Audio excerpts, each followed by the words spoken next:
fasse une petite mise au point qui est très importante. Il y a un grand frère que j'apprécie énormément, qui a exactement le même patronyme que moi. Il s'appelle Jean-Yves Tessot. C'est lui qui est commissaire de justice, c'est lui le maître Jean-Yves Tessot. Voilà, moi je ne suis pas avocat, je suis ingénieur en pharmacotechnie industrielle. C'est ce qui fabrique les médicaments.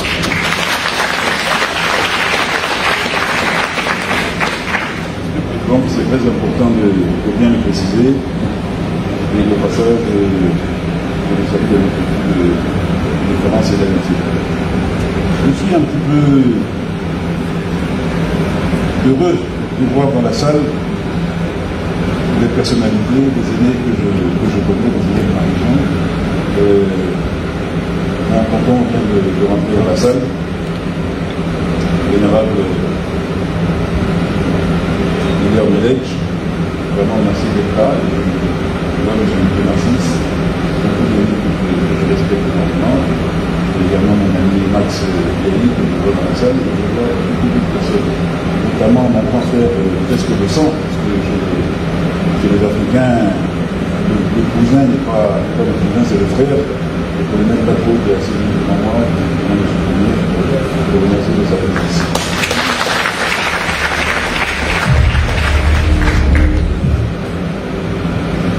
Alors, comme disait le ministre-gouverneur, je l'ai encore dit. Donc le maître de cérémonie est allé vite en besogne. Comme j'ai l'habitude de faire toujours des surprises, je suis capable de dire le contraire de ce que j'ai annoncé partout ce matin. Donc il faudrait que je puisse m'exprimer clairement avant de faire des conclusions. Alors effectivement, je suis inspecteur au PDCI. Je ne suis pas inspecteur général du PDCI, je suis inspecteur du PDCI. C'est un corps d'inspectorat où il y a beaucoup d'années. Je suis pratiquement l'un des derniers, le plus jeune.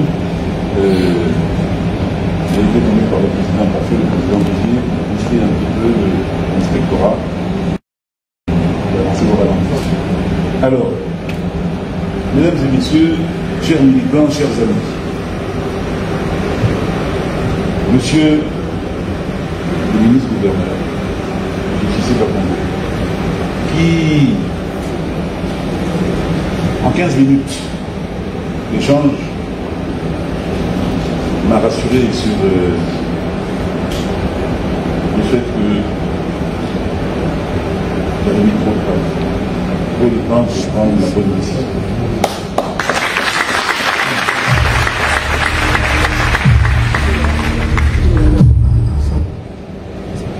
Je le remercie de sa présence, de ses conseils. Nous sommes adversaires politiques, nous étions adversaires politiques, je n'ai pas encore fini mon propos, donc à la fin de mon propos, ce sera plus le cas. Quand on s'est rencontrés, nous étions adversaires politiques, et particulièrement ce monsieur a été ma cible. Et ça m'a impressionné de voir avec quel recul, quelle hauteur il a échangé avec moi. J'ai fait beaucoup de lettres ouvertes. La seule chose qui m'a sauvé en face de personnes de cette qualité, c'est que mes propos étaient certes tranchants, certes piquants, mais jamais au-delà de la limite de la proposition. C'est pour ça que j'ai été à l'aise. J'ai eu la chance d'avoir ces quelques conseils en 15 minutes. Il ne m'en a pas voulu. Il m'a même dit, c'est grâce à toi qu'on redresse notre marche. Ça m'a fait beaucoup d'honneur. Donc vraiment, je vous demande de le remercier.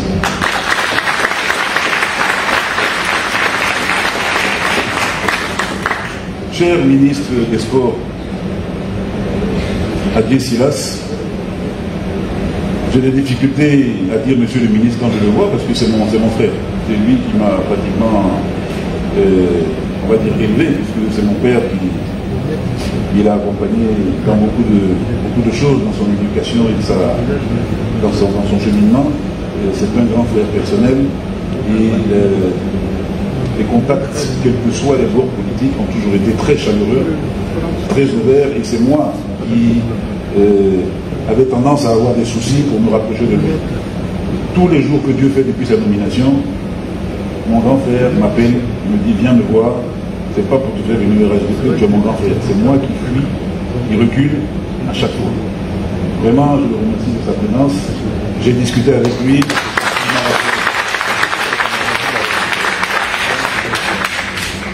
Je salue également les deux personnes qui sont sur la table de séance.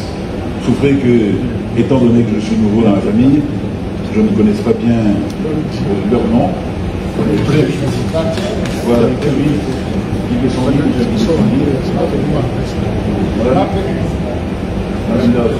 voilà. Donc j'apprends très vite et très rapidement. En moins d'un mois, je connaissais le nom de tout le monde par cœur dans ma famille politique. Mesdames et messieurs, donc, chers militants, chers amis, aujourd'hui je prends la parole devant vous avec gravité et sincérité. C'est un moment important dans ma carrière politique et dans mon engagement pour notre chère Côte d'Ivoire. Pendant de nombreuses années, j'ai eu l'honneur de militer au sein du PDCI, un parti historique qui a posé les bases du développement de notre nation. J'ai servi avec loyauté, convaincu que nous portions ensemble l'héritage du président Félix Houphouët-Boigny et du président Nicolas Ndeko. Cependant, la politique est avant tout une quête de solutions pour le bien-être de nos concitoyens. C'est dans cet esprit que j'ai mené une profonde réflexion sur l'avenir du pays et sur les moyens de garantir une stabilité durable et un développement inclusif. Le RHDP, sous la conduite du président Ouattara, le président Alassane Ouattara et de son équipe, a su démontrer une capacité de gestion, une vision pragmatique. Ce mot est important.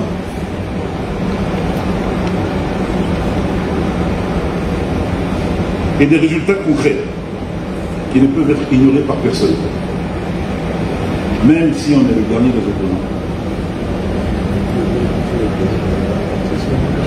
Que ce soit en matière d'infrastructure, d'éducation, de santé ou de cohésion sociale, les progrès sont tangibles. Nul n'étant parfait, il est impératif de soutenir cette dynamique en donnant de son temps, de sa disponibilité, pour continuer à bâtir une Côte d'Ivoire prospère et unie. Le président Alassane Ouattara est une figure emblématique du progrès et du développement en Côte d'Ivoire.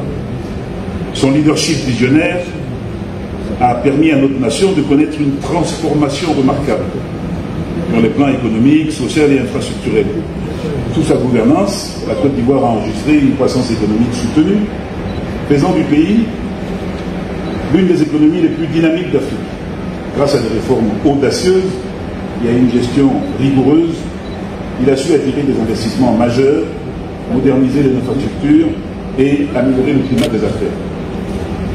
En matière de développement social, il a mis en place des politiques ambitieuses pour renforcer l'éducation, la santé et l'accès aux services de base. Son engagement en faveur de la paix et de la stabilité a permis de consolider l'unité nationale et de faire de la Côte d'Ivoire un exemple de résilience et de prospérité en Afrique de l'Ouest. Son leadership, sa vision et son attachement au progrès font de lui un chef d'État respecté et admiré aussi bien en Côte d'Ivoire qu'à l'échelle internationale. C'est donc en toute responsabilité que j'annonce ici aujourd'hui mon ralliement au RHDP.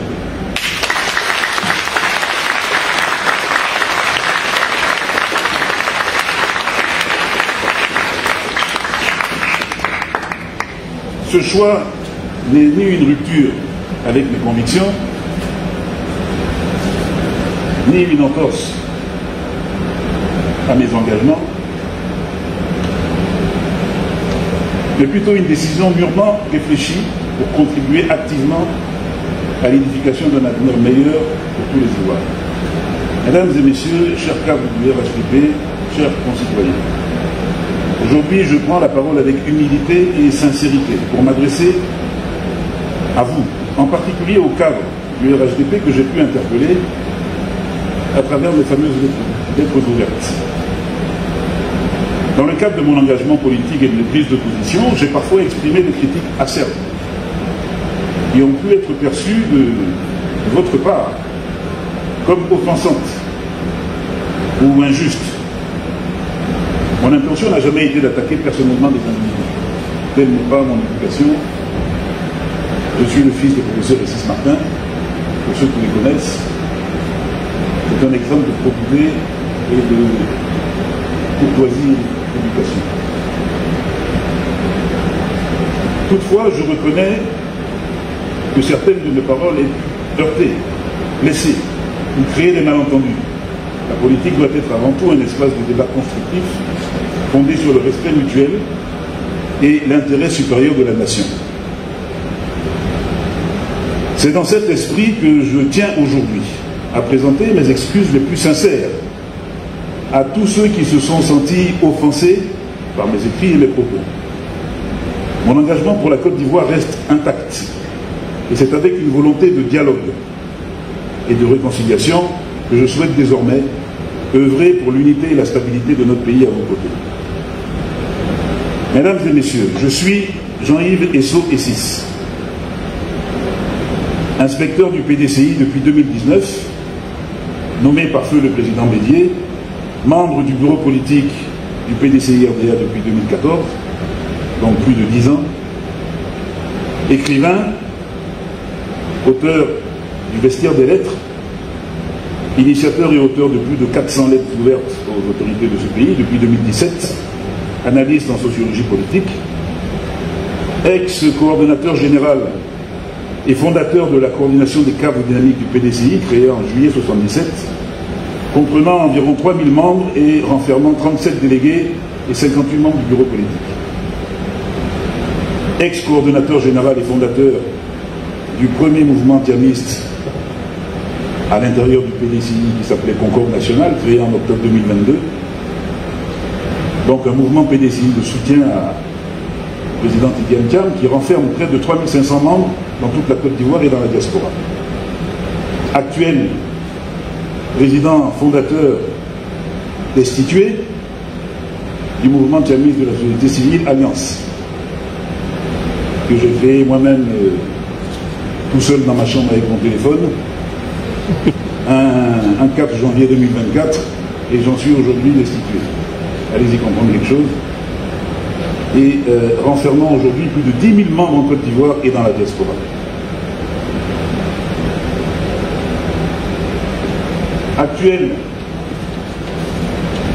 Actuel président de la génération des Ndjourma dans le Léboutou, dans la région des Grands Ponts, renfermant plus de 12 000 membres. J'ai quelques aînés dans la salle qui sont d'autres générations, qui savent de quoi je parle. La génération Ndjourma est une génération très forte. Et pour expliquer un petit peu ce que c'est une classe d'âge entre 45 et 55 ans, à peu près, 45-56 ans. Donc c'est le poumon physique, économique du Léboutou. Nos grands frères sont les Sétés, nos autres grands frères sont les Bodjols. C'est pour ça que d'ailleurs le colonel Lacroix qui est juste devant porte un chapeau. Vous avez pu remarquer que je suis amateur de chapeau, mais je ne peux pas me permettre de venir avec un chapeau en présence de mes aînés du Léboutou. Ça ne se fait pas chez nous. Candidat PDCI malheureux aux législatives de mars 2021, ayant perdu de moins de 1000 voix sur près de 30 000 votants contre un de mes autres aînés, mon cousin, le ministre Issis Emmanuel du RHDP. Je suis heureux d'avoir fait cette démarche, de découvrir de l'intérieur la grande famille politique du RHDP. Pour le peu que j'en ai vu en une dizaine de jours, c'est un cadre accueillant, une vision claire, un engagement pour le développement de notre nation. Je suis fier de rejoindre cette dynamique et j'invite tous les jeunes cadres animés par l'ambition du progrès à me rejoindre en masse.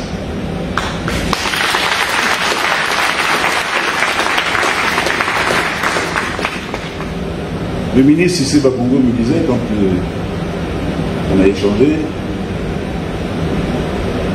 il me disait, moi je suis vers les 70 ans, je suis en train de travailler pour vous, pour la nouvelle génération. Vous qui avez 40 ans, vous qui avez 45 ans, vous qui avez 50 ans, vous encore les grands frères qui avez 56 ans, enfin 55 ans, 56 ans, c'est de vous qu'il s'agit.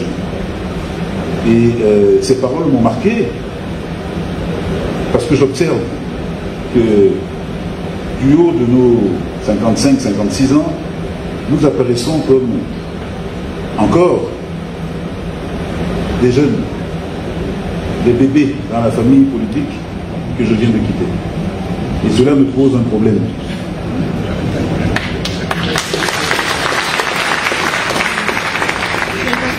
Je suis un père de famille, comme beaucoup qui sont dans cette salle. Marié et père de 8 enfants. Soyons sérieux. Nous traiter comme des enfants me pose un réel problème.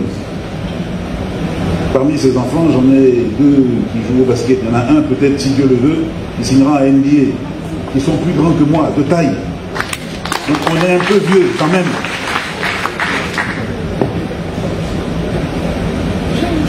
Orphelin du professeur en économie et docteur en théologie financière, le professeur Isis Martin, depuis le 1er mars 2019, qui m'a inculqué de quelques valeurs que vous pourriez peut-être déceler en ma personne. J'étais à la recherche d'un nouveau père. Je l'ai trouvé en la personne de feu le président Nicolas Bédier, qui me recevait souvent à Daoukro pour me prodiguer de sages conseils sur la démarche politique à avoir dans notre pays. Il m'appelait souvent.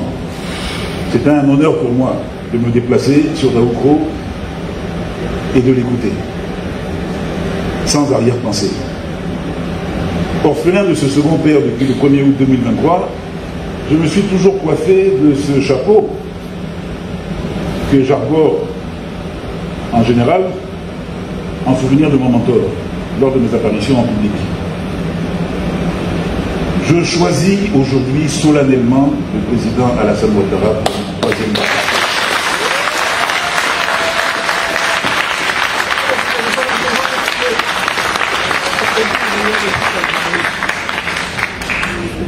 Je le choisis avec bon cœur, avec beaucoup d'humilité.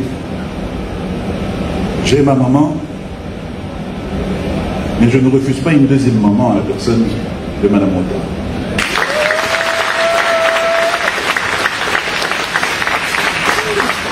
Ensemble, construisant un avenir fort et prospère pour notre pays, nous avons tous un rôle à jouer dans la consolidation de la paix et du développement, et je veux contribuer à cet effort avec responsabilité et respect.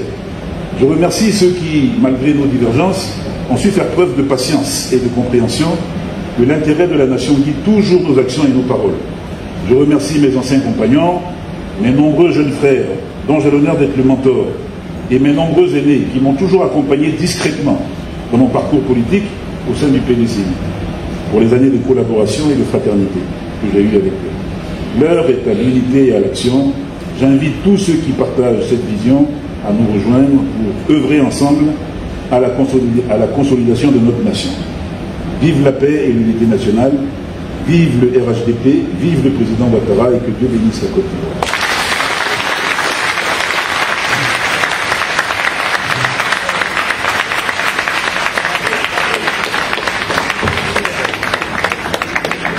On va l'applaudir encore plus fort.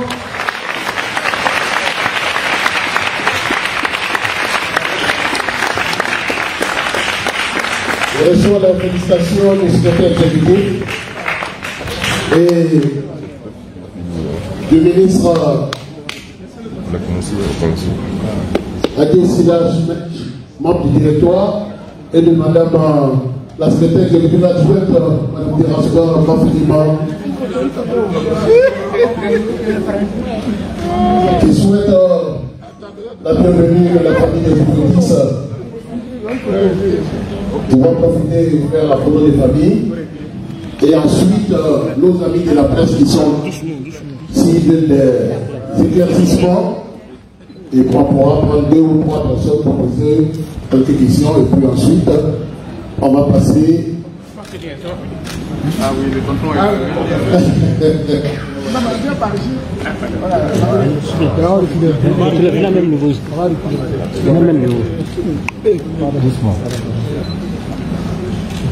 Nous avons la présence dans cette salle des membres du cabinet du ministre-gouverneur, en l'occurrence le secrétaire Narcisse. Nous avons la présence du directeur du siège du RHDP Baro Yakouba. Nous avons la présence de M. Ida, chef du cabinet.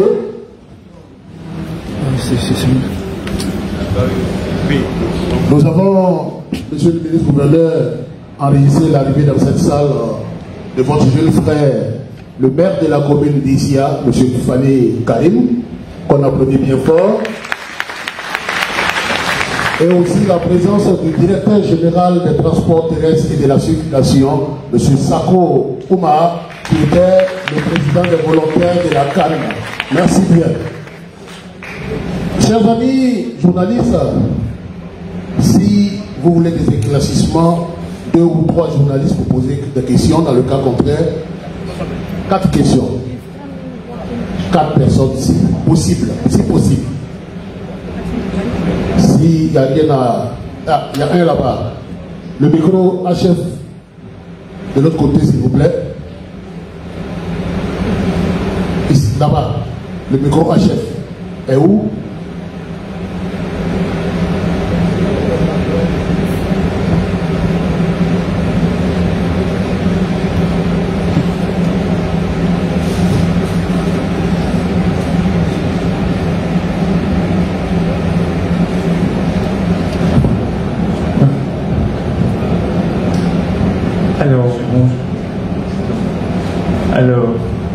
Bonjour à tous et à toutes. Bonjour, monsieur le ministre-gouverneur. Je suis Sidoine Kofi du quotidien Le Mandat. Alors, je souhaite, si vous voulez, bienvenue au nouvel adhérent. Et tout à l'heure, dans son discours, il a dit qu'il est le président d'un mouvement Alliance qui regroupe près de 10 000 membres.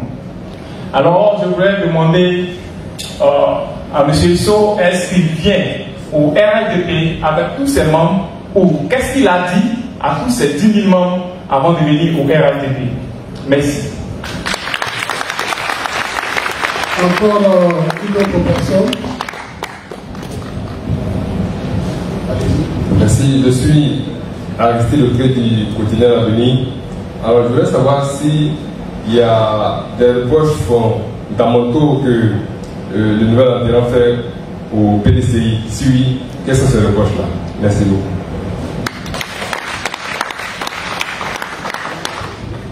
Une autre personne, si possible. Bien. Monsieur Jean-Yves Issou. Pardon, vas-y. Excusez-moi. Oui.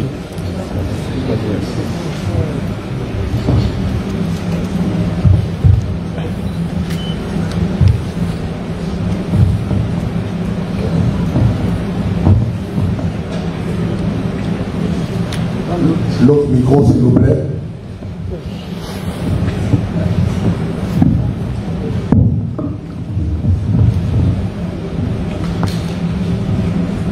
Merci. Alors, une question sur le mouvement Alliance et une autre question sur les reproches éventuels que j'aurais pour le PDCI. Alors, je vais répondre à la première question. Je ne veux pas faire d'insulte aux membres du mouvement Alliance qui m'ont rejoint, qui ont compris mon message et qui ont accepté de m'accompagner dans cette aventure avec le ministre Didier Thiam. L'adhésion au mouvement Alliance est volontaire. Nous nous adressons à des personnes majeures et vaccinées et nous ne sommes pas des gourous. Je ne suis pas un gourou. Donc, à l'intérieur de ce mouvement, il y a des personnes qui sont très attachées à ma personne, au-delà de leur attachement au leader que nous avions décidé de suivre. Ces personnes-là, sans forcés me suivent évidemment. Je n'ai pas de statistiques particulières pour vous dire il y en aura 5, il y en aura 500 ou il y en aura 5000. J'ai déjà reçu dans ma messagerie personnelle beaucoup de personnes qui m'ont dit à la vie, à la mort, même si tu vas dans un trou, on va avec toi, parce qu'on a confiance en ton leadership.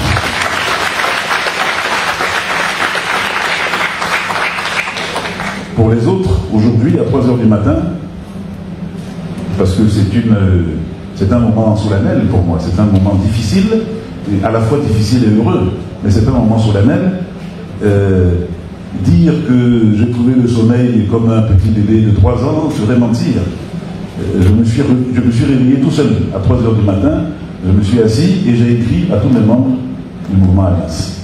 Je leur ai dit simplement que j'avais pris une décision personnelle, en fonction de mes engagements personnels. Et je ne fais rien de cacher. Ce papier est en train de circuler depuis 5 h du matin sur pratiquement toutes les plateformes. Il n'y a que juste ce papier n'a pas été mis sur ma page publique parce que je m'adressais à mes membres. Voilà, donc ce papier a été partagé et pour le journaliste en question qui posait la question, je pourrais prendre son contact à la fin et demander à mes membres de lui transférer le contenu exact de ses propos, qui ont été que des propos apaisants, compréhensifs envers tout le monde. Voilà pour le mouvement Alliance. Au niveau des reproches que je peux faire au PDCI, mais vous savez, un parti politique qui est dans l'opposition depuis un certain nombre d'années a forcément des carences quelque part. Quand on n'est pas carent quelque part, on est au pouvoir. C'est tout l'intérêt d'un parti politique. Un parti politique qui se crée, c'est pour gouverner, c'est pour être au pouvoir. Si on a été une fois, on a été bon. Si on a été sorti de ce pouvoir, c'est que ça a coincé quelque part. Je ne suis pas un accusateur. S'il y a eu un coup d'État en 99, ben c'est parce qu'on a permis qu'il y ait ce coup d'État. Il faut se dire les choses clairement. Je ne suis pas en train de critiquer. Si depuis 99 on ne revient pas au pouvoir, c'est que nous sommes carents quelque part. Voilà. Ces carences se perpétuent, à mon sens. C'est mon analyse personnelle. Ces carences se perpétuent. Les choix stratégiques sont faits de telle manière qu'on se maintienne dans l'opposition. Ça a été le cas en 2020, où j'ai été l'un de ceux qui a crié le plus qu'il ne fallait pas faire de boycott, que c'était suicidaire. On l'a fait. Aujourd'hui, je suis l'un de ceux qui dit la communication politique du PDCI est inexistante. Il faut s'organiser, il faut faire une communication politique structurée, stratégique. Je ne suis pas entendu. Ça, c'est une carence qui nous envoie dans le mur. J'ai 56 ans. Je n'ai pas envie d'être opposant jusqu'à 70 ans.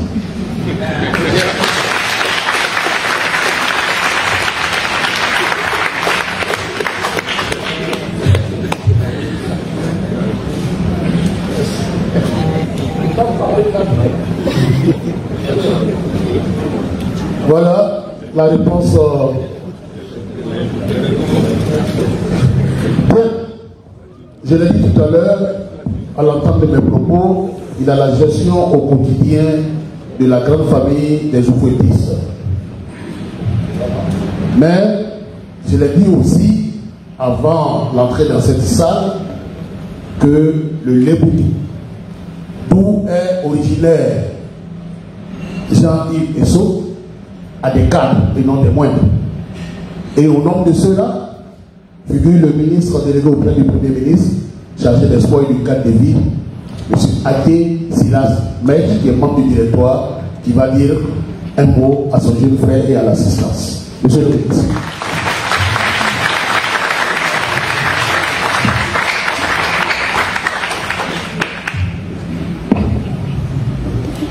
Monsieur le ministre-gouverneur, mesdames et messieurs, la table de séance, mesdames sénateurs, chers amis, chers frères et sœurs, dynamique délégation du Léboutou présent ici dans cette salle.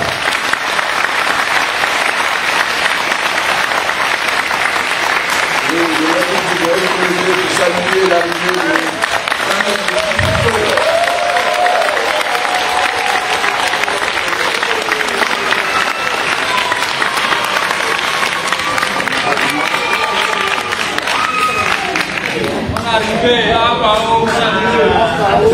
je voudrais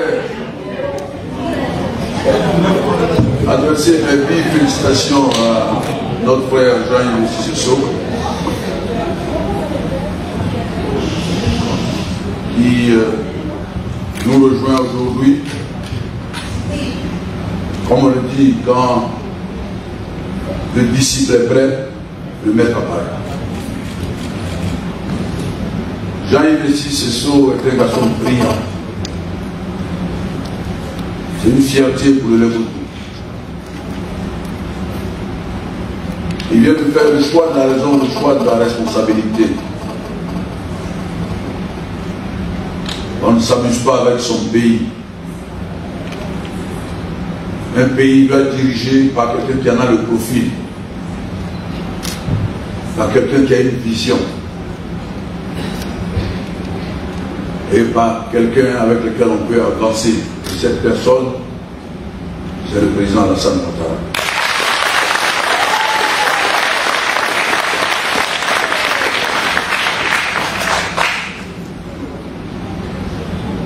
Le président Alassane Ouattara a la chance de la Côte d'Ivoire. Il a la chance et en même temps le Messie. Il est entré en politique au moment où le pays traversait une période difficile. Après le miracle économique, survient la débâcle économique. Dans les années 77 jusqu'aux années 88-89, je le dis parce que je travaillais déjà. Et le président Félix Houphouët cherchait quelqu'un pour relancer l'économie. Il n'y avait personne. Le meilleur qui avait été trouvé a proposé de réduire les salaires des fonctionnaires, des droits acquis, pour pouvoir relancer l'économie. Les fonctionnaires étaient dans les rues. Il n'y avait plus de possibilités. Il n'y avait plus personne. Et c'est en ce moment que le président Houphouët s'est souvenu de ce qu'il avait, un de ses fils, qui était à la BCAO, qui était déjà passé par le FMI, qui avait une grande expérience dans la gestion du développement du pays, qui assurait déjà l'assistance en matière de développement à plus de 150 pays, le président Alassane Ouattara, aujourd'hui. Il arrive et il dit au président Houphouët, on n'a pas besoin de réduire les salaires pour lancer l'économie. Et il a restructuré l'économie. Et malheureusement, avec le décès du président Houphouët, en 1994, lors du congrès extraordinaire, nous étions dans la salle quand la parole a été refusée. Mon voisin était le docteur Diosou. Je ne raconte pas n'importe quoi. L'oufoutisme est un. Il n'est pas deux. Ou bien on est oufoutisme, ou bien on ne l'est pas. Le président Alassane Ouattara, la Côte d'Ivoire a dû attendre jusqu'à ce qu'il arrive au pouvoir pour que le pays change. Pourtant, il n'est pas le deuxième président, il n'est que le 5e président de la République. Il n'est que le 5e. On a l'impression qu'il était le premier ou même le deuxième. Et le président Houphouët, là où il se trouve, devait pouvoir être fier de lui. Il a fait plus que son père. Et c'est ça la mission d'un fils, faire plus que son père.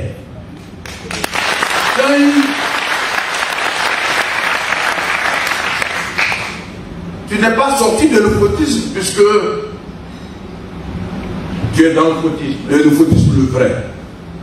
L'oufoutisme pas qui divise. L'oufoutisme qui rejette. Et l'oufoutisme qui rassemble. L'oufoutisme qui rassemble. Et l'oufoutisme qui rassemble, c'est celui dont a hérité le président Alassane Ouattara, qui ne fait que rassembler et ne sont pas surpris que la formation politique qu'il a créée, c'est un rassemblement de des oufoutistes, et à Houphouët dedans. C'est un bel hommage à son père politique, la démocratie et la paix. Gagne le pays en paix. Et la paix est une quête. Ensemble, nous allons travailler à raffermir cette paix. Si tu veux la paix, donne la paix. Je dis bienvenue.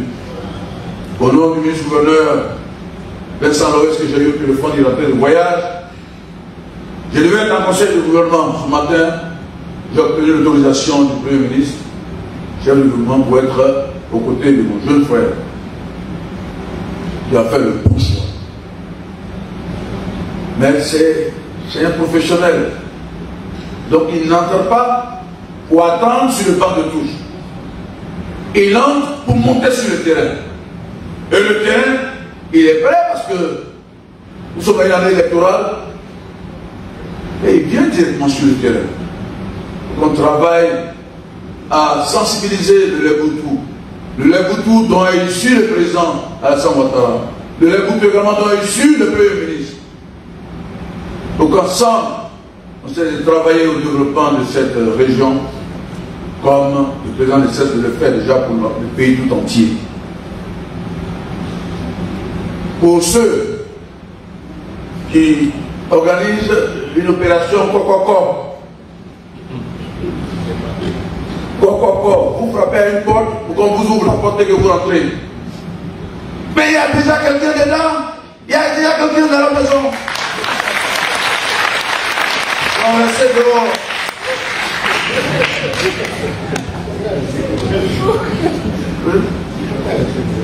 Restez dehors. Vous avez eu l'occasion de faire des choses. Vous n'avez rien fait. Laissez-moi travailler. Nous sommes avec lui. Jean-Yves, merci beaucoup. Merci. Bonne arrivée, félicitations. Merci beaucoup au ministre Aïté Silas. Merci, cher ami. La maison occupée. Merci beaucoup. Alors, comme je l'ai dit ce matin, il a la gestion au quotidien de notre famille politique, le Rassemblement des Souffretistes pour la démocratie et la paix. Il a le lourd privilège de porter sur ses épaules le développement du district d'Abidjan à travers son rôle de ministre-gouverneur du district autonome. Nous allons recevoir maintenant pour son adresse à Jean-Yves, au ministre, mais surtout au Léboutou et à tous ceux qui sont venus ici pour cette cérémonie. Recevez le ministre-gouverneur Ibrahima Cissé Matombo. Merci à toutes, merci à tous. Monsieur le ministre, madame la secrétaire exécutive adjointe, chère Matomba, monsieur le directeur de cabinet, docteur Guy Songi, l'adjoint, Sévérin là. Mesdames et messieurs, vous allez m'excuser à vos rangs, grade, qualité, titre, fonction, tout protocole observé.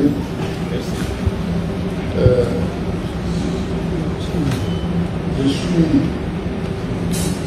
c'est Ibrahima Matombo, comme il l'a dit le modérateur, le secrétaire exécutif de RADP.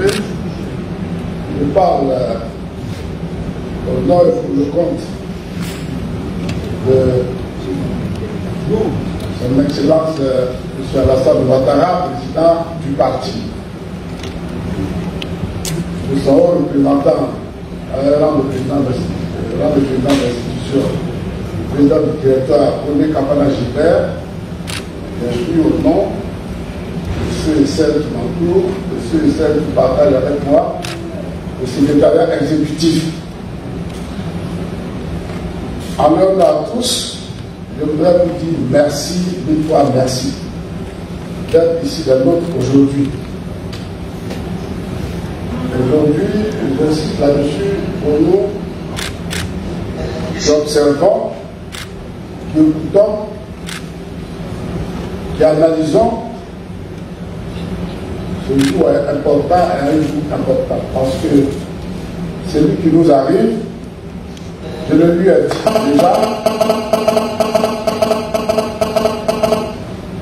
celui qui nous arrive aujourd'hui, je le lui ai dit déjà, en 4 murs, à 2 ou à 3, a une grosse pointure. Une grosse pointure, la simple bonne raison, il s'est présenté bien tout à l'heure, il a parlé, vous l'avez écouté, il a ce qui fait d'un homme politique, ce qui fait d'un homme plutôt impolitique. Le sens de la mesure, l'humilité, la clairvoyance, mais aussi le sens du débat critique. Il s'est présenté, il a justifié la décision qu'il a prise. Ensuite, il a pu devoir présenter des excuses à toutes celles et tous ceux qu'il a pu reprocher par ses lettres qu'il a qualifiées lui-même de fameuses, mais qu'il considère comme étant des lettres faibles. Elles ne sont pas fameuses.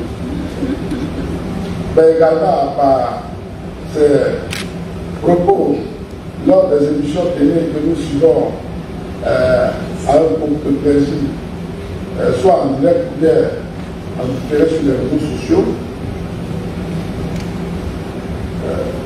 Il n'a pas besoin de s'excuser, il n'a pas besoin de présenter d'excuses tout ce qu'il a dit.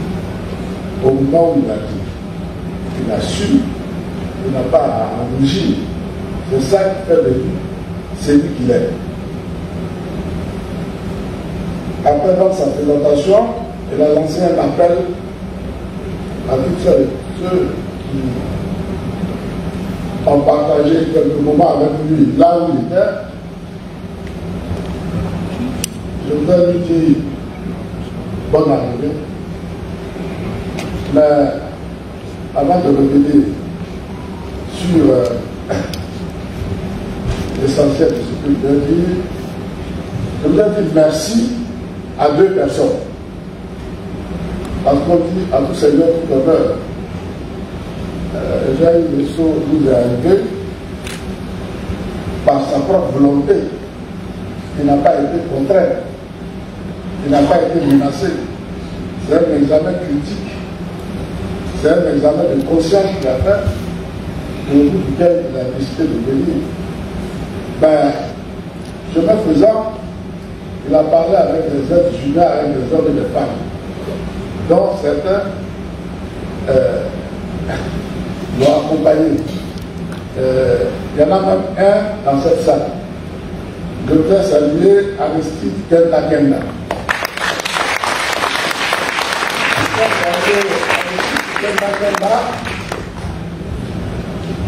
Oui, je connais depuis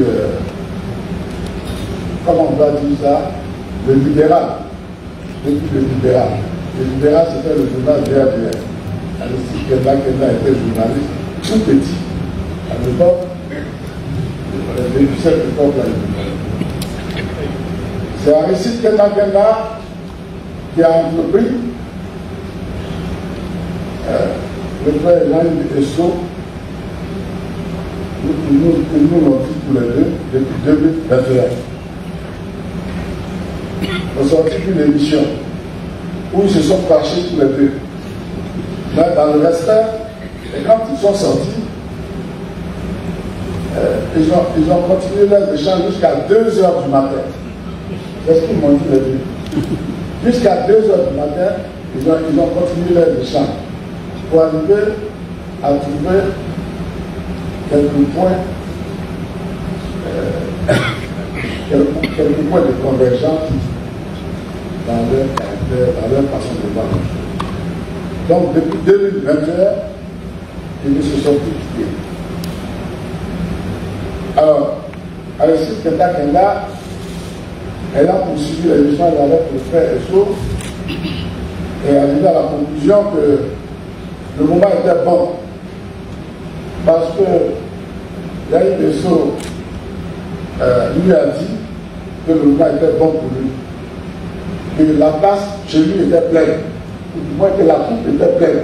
Et qu'il avait décidé de passer à autre chose. Et il s'est rapproché, lui, Aristide Kenda de Claude Saïd, qui est la deuxième personne. que je vous demande d'acclamer. Il est actuellement en mission hors du pays. Hier, il a été mis en mission par le président. Il est parti ce matin et il revient l'après-midi. Il revient le soir. Et lui qui aurait dû faire peut-être ce que je suis en train de faire. Je le fais à sa place. Et les deux sont venus. J'ai dit à Yadi que je n'ai pas l'habitude de forcer quelqu'un à venir me rejoindre dans le parti dont je suis militant. Parce que l'acte d'engagement est un acte grave, extrêmement grave. On ne décide pas de s'engager dans une voie sans avoir réfléchi profondément. Parce qu'il y a tout là-dedans. Et nous sommes placés, vous êtes placés, vous savez, tous nous sommes contemporains de tout ce qui s'est passé depuis 1995. Depuis 1995. Il a parlé du congrès extraordinaire du PDCI en 1994, au cours duquel la parole a été refusée ici même à Guéry, au président national, à un membre du bureau politique, parce que tout simplement il avait une position à défendre. Hélas, papa, hélas, la parole a été refusée. Et donc, à partir de ce moment, la traversée du désert a commencé pour lui, mais également pour tous ceux qui l'ont suivi. Pour lui et ceux qui l'ont suivi, mais également pour celui dont il se réclamait, c'est-à-dire le président Alassane Ouattara. Donc, l'acte d'engagement, ce n'est pas un acte banal. Ça peut vous conduire à la prison, ça peut vous conduire à la mort, et donc moi je ne dis jamais à quelqu'un, suis-moi. Je lui donne l'envie de venir. J'échange avec lui dans la sincérité, dans la vérité, dans la transparence. Je lui ai dit que je m'apprêtais à appliquer la même thérapie, mais bon, il me coupe la refléter puisqu'il a décidé, sans moi, sans mes conseils, il a décidé de venir. Il m'a dit dans ces conditions, bonne arrivée, je suis prêt à t'accompagner. Mesdames et messieurs, nous sommes tous témoins. Nous sommes tous témoins de ce qu'il a dit. Il n'y a pas quelqu'un qui pourra aller dire le contraire de ce qu'il a dit. Ou qui pourra aller dire des choses qui n'ont pas été dites dans cette salle. Il a dit que la politique, le régime, on peut résumer ainsi. La politique, c'est deux choses. Parmi, il y a le verbe, il y a la rhétorique, il y a la parole, il y a ce qu'on dit. Dans le verbe, la parole, la rhétorique, ce qu'on dit permet de dire ce qui ne va pas, ce qui va, et quand ça ne va pas, ce qu'il faut faire. Mais il ne faut pas s'arrêter au discours. C'est pourquoi la politique, c'est aussi l'action. C'est l'action. Lui, il a dit que le président Alassane Ouattara est le 5e président de la République de Côte d'Ivoire. Donc on a l'impression que c'est le 2e. Il y a eu un premier, le président Elisson Douaye, qui a jeté les fondamentaux, aussi bien l'économie, la culture, l'éducation et tout. Hélas, hélas, comme Jean-Yves l'a dit, en réponse à une question qui lui a été posée, à savoir quelles sont les réponses qu'il fait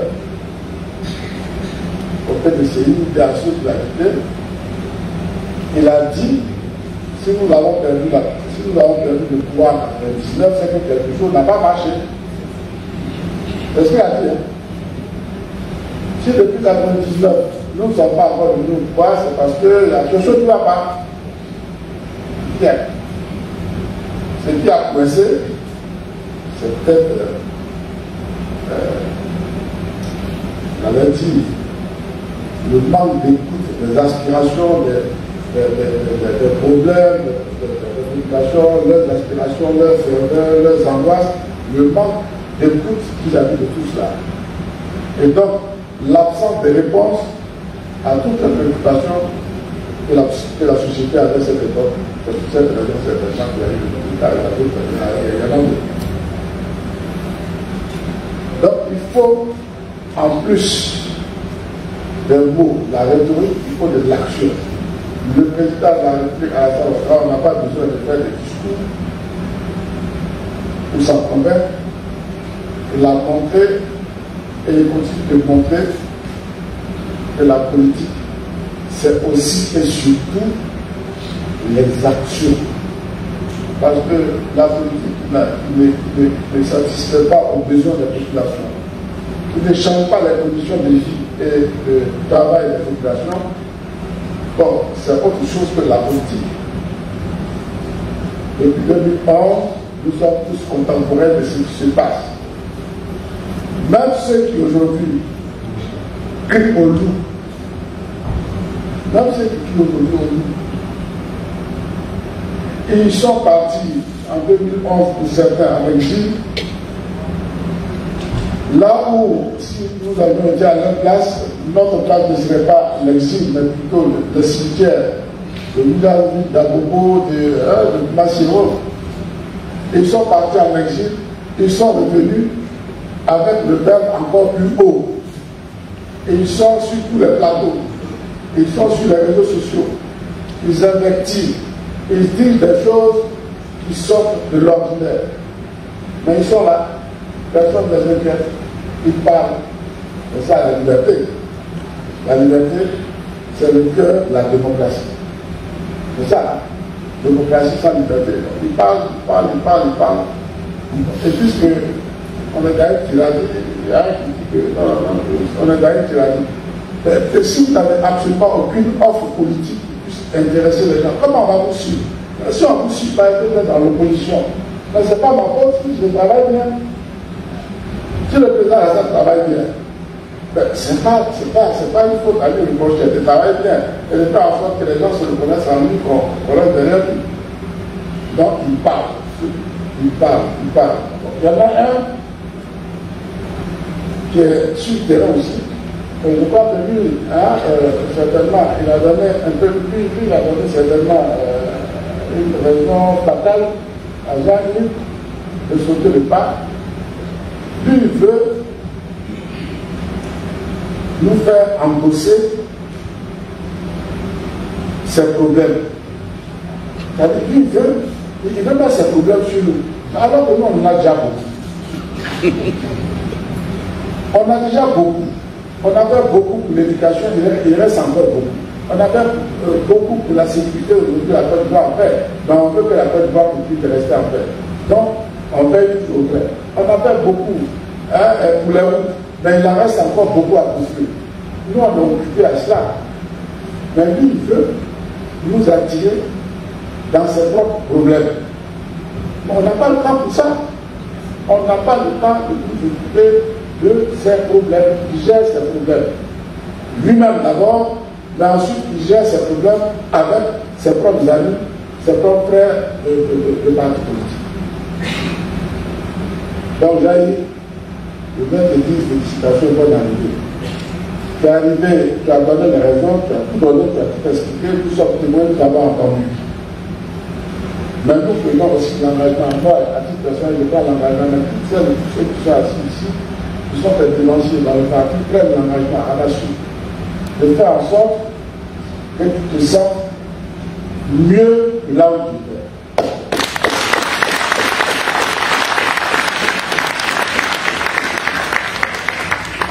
Le ministre dit que tu es arrivé au bon moment, oui, c'est vrai. Mais il dit que dans le Léboutou, il y a beaucoup à faire. Moi, je dis que ce n'est pas le Léboutou seulement qui nous intéresse. Toi, en ce qui te concerne. Il a dit à Claude Saïd, et dit Claude Saïd, tu as eu un vecteur d'opinion, de poids. Donc, ce n'est pas le Léboutou qui nous intéresse. Tant que là-bas, déjà, c'est bon.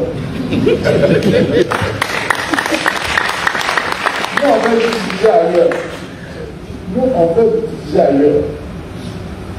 Il est jeune, c'est vrai, mais il n'est pas bébé. Hein. Donc, parce qu'il a 8 ans. De l'autre côté, c'est un bébé.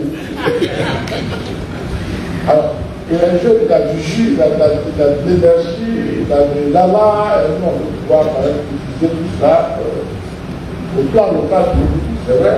Mais aussi au plan national, partout, vraiment, hein, il va falloir donc, aller croiser le fer. On va le solliciter, je dirais que non, on va l'engager. On va l'engager. Donc, tu seras utilisé entre guillemets comme tu dois. Les valeurs seront mises en exergue comme elles n'ont jamais été.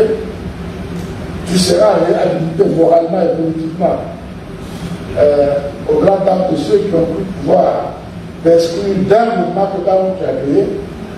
Donc tu as dit dans ta chambre, par le secret de ta chambre, sur ton ordinateur ou ton téléphone. Tu seras réhabilité.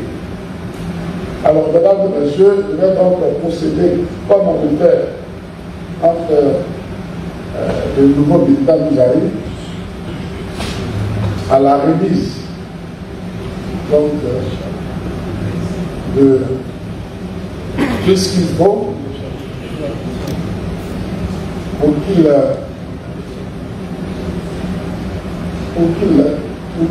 vive sa vie politique. Attention, non, c'est pas tout, hein, les amis. Non, mais c'est ça. Il y a un livre, les actes constitutifs. Mais vous n'avez pas. On a commandé tout ce qu'il faut. Hein?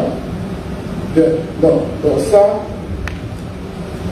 ça c'est le statut et le règlement intérieur. Dans tous les cas, comme nous avons un congrès en vue, le 17 et 18 mai, donc, certainement que les dispositions ici seront modifiées, mais d'ores et déjà, nous allons donc te donner ce statut et règlement intérieur. Mais ce que je cherchais tout à l'heure, c'est les actes constitutifs. Parce que j'ai fait relier tous les documents qui ont été signés par le président Alassane Ouattara, avec Bernard Bégué et tous les présidents membres de différents partis qui ont constitué le RADP. Que ce soit les communautés, les manifestes, tout ça a été relié, donc c'est ça qu'on appelle les actes constitutifs. Et nous allons les rassembler. Après, si aujourd'hui on devait avoir un stop, mais ce n'est pas bien grave. On va les rassembler de la regarder. Alors donc, en principe, là aussi, on devrait donner un panier. Le panier là, d'accord. Mais ce panier là, il paraît petit, c'est comme ça.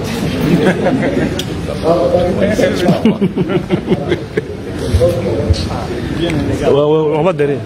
Hop, chanter de reculer. C'est vous.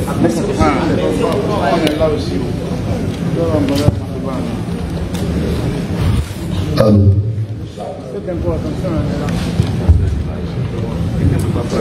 Les frères, regarde. Voilà, baissez-vous un peu, vous êtes devant là, l'homme va derrière. Comment on fait ça? C'est pas facile dans ma vie. D'accord.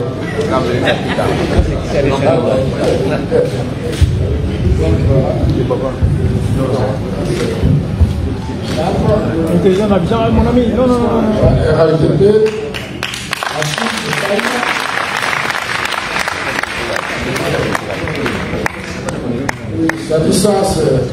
Ça c'est toi qui vas présenter, mais pour madame, on va donner un modèle un peu plus gai. Ça c'est bien strict. Et puis, maintenant, c'est ici que se trouve, je n'ai pas été essentiel, le statut et le règlement intérieur. C'est ça, le contenu de ça qui fait de nous des militantes et des militants, c'est-à-dire des gens disciplinés, des gens organisés, des gens engagés. Il y a deux versions. La version authentique, c'est celle-là, mais il y a une autre version qui a été paraphée, mais ça, c'est pas bien grave, il n'est pas là-bas, mais dans tous les cas, aujourd'hui même, tu vas les avoir. Voilà. Félicitations. Alors, félicitations. Alors, écoutez, s'il vous plaît, on va voir le contrat, il est déjà maintenant militant RADP. Voilà, félicitations. Et que tu le signes tout à l'heure. Les deux, voilà, parce que il y a celui-là se sont pour vous fatiguer sur le plateau. On va être chaleur sur vous.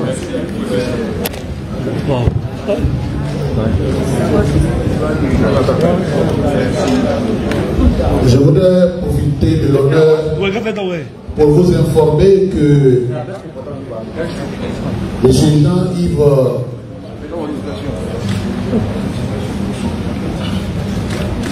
vous convie tous à un déjeuner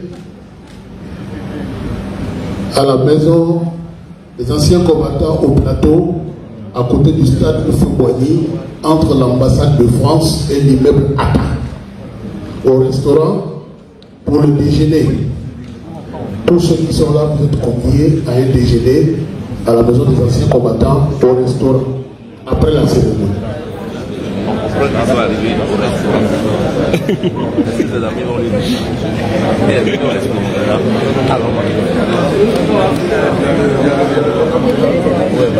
Comme les catholiques sont encore à l'âge jeune, nous on va les manger pour eux.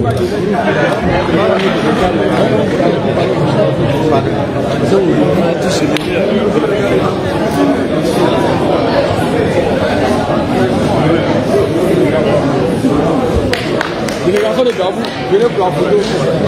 y a un cortège ici d'abord et ensuite il y a un déjeuner des anciens combattants au plateau. Le restaurant des anciens combattants situé entre l'ambassade de France et le peuple à côté du stade au Fouet. Donc le cortège ici, c'est là à côté et c'est maintenant.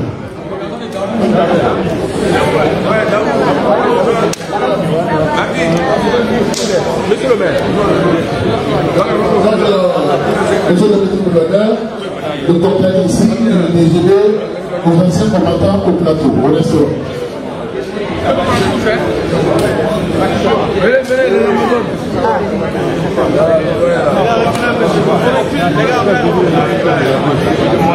C'est fini maintenant.